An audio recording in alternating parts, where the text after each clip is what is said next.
السلام علیکم ورحمۃ اللہ وبرکاتہ۔ سفر کے مہینے سے متعلق بعض عوام میں مختلف غلط فہمیاں پائی جاتی ہیں، جن کا دور کرنا اور اپنے عقائد اور نظریات کے درست کرنا انتہائی ضروری ہے۔ ہمارے ارد گرد موجود جن اشخاص و افراد میں آپ کو ایسی بدعقیدگیاں یا بدگمانیاں یا غلط فہمیاں نظر آئیں تو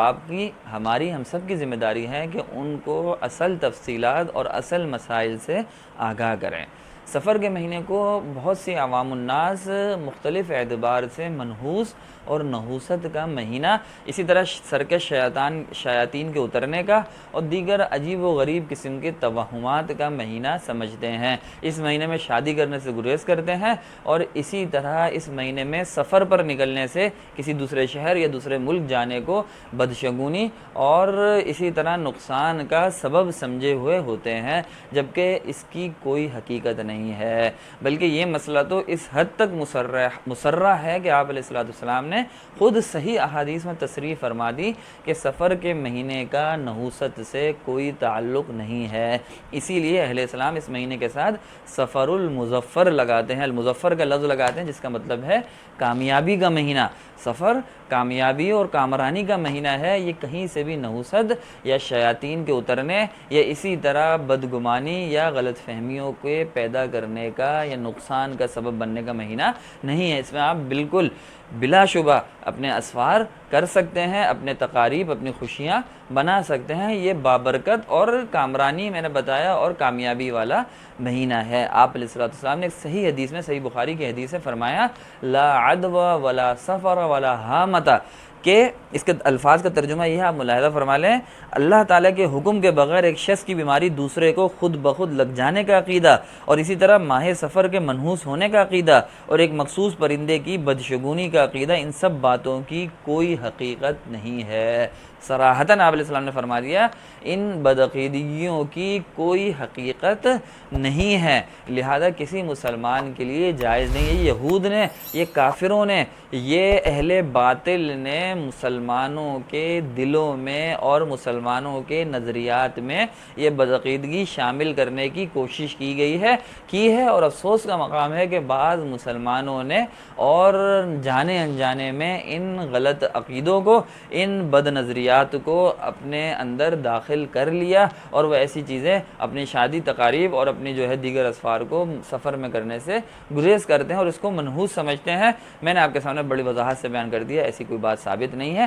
ایک موضوع حدیث، من گھڑت حدیث آپ علیہ السلام نسبت کر کے یہ بھی کفار کی سازشیں بیان کی جاتی ہے، جن کے الفاظ ہیں کہ من بشرنی بخروج سفر بشرتہ بالجنہ، کہ جو سفر کے مہینے کے ختم ہونے کی مجھے بشارت دے گا، خوشخبری دے گا، میں اس کو جنت کی خوشخبری دیتا ہوں۔ یہ قطعاً بے اصل، من گھڑت اور موضوع روایت ہے۔ اس کی تفصیل، اس روایت کی تفصیل میں نے ایک الگ ویڈیو میں بیان کی ہے، ڈسکرپشن میں بھی ہم اس کا لنک دے دیں گے، آئی بٹن میں بھی آ رہا ہوگا، آپ اس کو ملاحظہ کر سکتے ہیں۔ یہ حدیث ثابت نہیں ہے۔ اسی طرح دیگر ذرائع سے بھی عوام میں ایسی غلط فہمیوں کو پیدا کر کے نجومیوں نے، اہل نجوم نے، مشرکوں نے، یہود نے مسلمانوں کو گمراہ کرنے کی کوشش کی۔ تو اس لیے ہمیں اپنے ڈیفینس میں اور ہمیں اپنے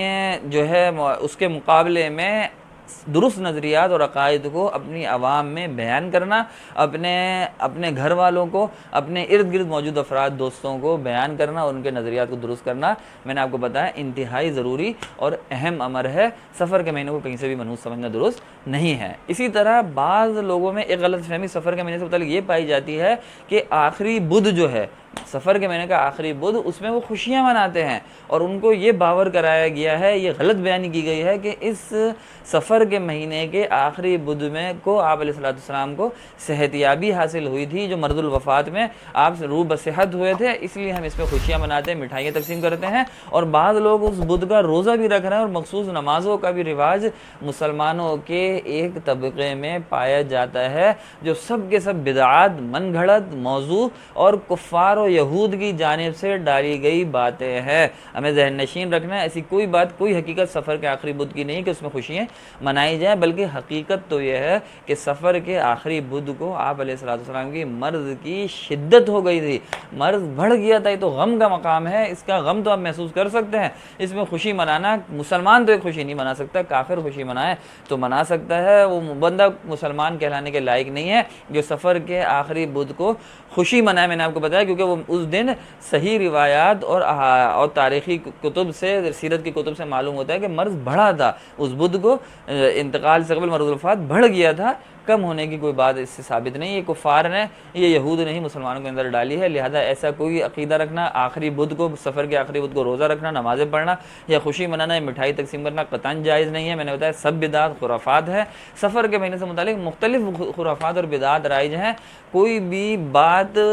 اصل یا حقیقت کا درجہ نہیں رکھتی۔ اگر کوئی بات آپ کو ایسی معلوم ہو جو آپ کو، میں اس ویڈیو میں بھی نہیں آ پائی ہو یا آپ کہیں سماعت نہ کی، تو آپ مفتیان کرام سے اس سے متعلق معلوم کریں کہ بھائی سفر کے مہینے سے متعلق یہ بات ثابت ہے یا نہیں ہے۔ اگر بالفرض کوئی بات ثابت ہوتی ہے تو وہ مفتی صاحب آپ کو بیان کر دیں گے۔ باقی میں نے آپ کو بتایا دیگر جو باتیں رائج ہیں، جو غلط فہمیاں، بدگمانیاں، بد عقیدگیاں، بد نظریات، جو برے نظریات اس سے متعلق رائج ہیں، یہ سب غلط ہے، یہ سب جو ہے کفار اور یہود کی سازشیں ہیں جو انہوں نے مسلمانوں کے اندر ڈالی ہیں۔ ان سے اجتناب کریں، ان سے بچتے ہوئے، اپنے نظریات کو درست رکھتے ہوئے اللہ تعالیٰ سے